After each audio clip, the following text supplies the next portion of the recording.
Hey everyone, Rebecca here from DroneDeploy's Social Impact Program. Today we're going to be hearing from Tanzania Flying Labs, how they're using our software to make a difference.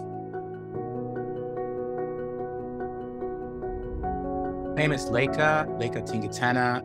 I am a certified drone pilot working for Tanzania Flying Labs. As far as humanitarian purposes are concerned, it's really going to be about disaster management and more specifically disaster response, trying to rapidly get report on, let's say, the number of structures that have been damaged fully or partially, but to also see if there are any survivors can be detected from the imagery as well.